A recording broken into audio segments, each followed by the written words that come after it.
Sveikas, profesoriau Nuli. Labas, pelėdžiuk.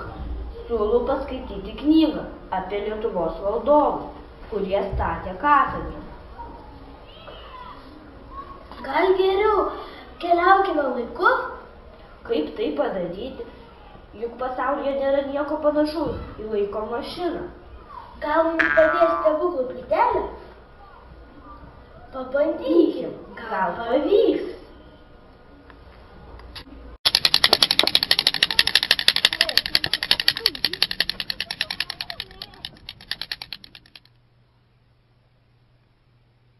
Sveikas, pelėdžiuk, malonu, kad atvykai.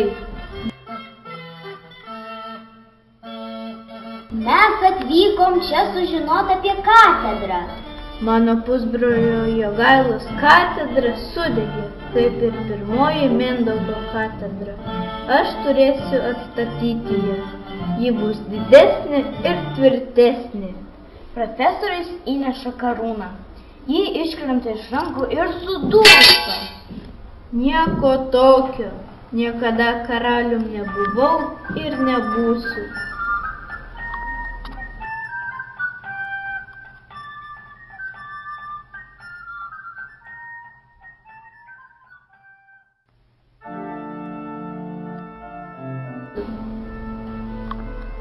Gražiai atrodo katedra.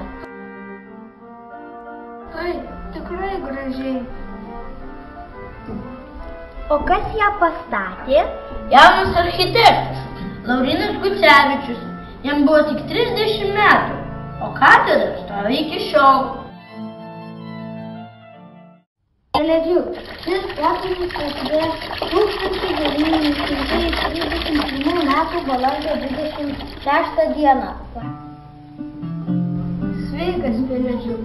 Noriu tau papasakoti apie Barborą. Kaip tai įdomu? Papasakokite. Karūnuotai buvo 1550 metais, tačiau susirgo nepagydoma liga. Ir lygiai po metų mirė. Aš ją lydėjau iš Krokuvos į Vilnių.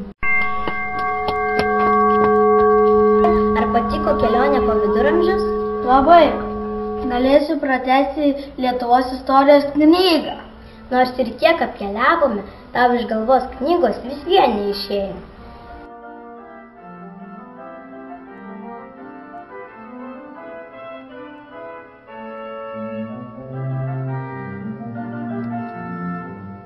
Klausyk, pelėdžiuk, gal reikėtų išleisti knygą apie mūsų kelionę? Ne, žmonės dar pamanys, kad mes išprotėjom. Jie mano, kad stebuklų plytelės tokio didelio noro neišpildys.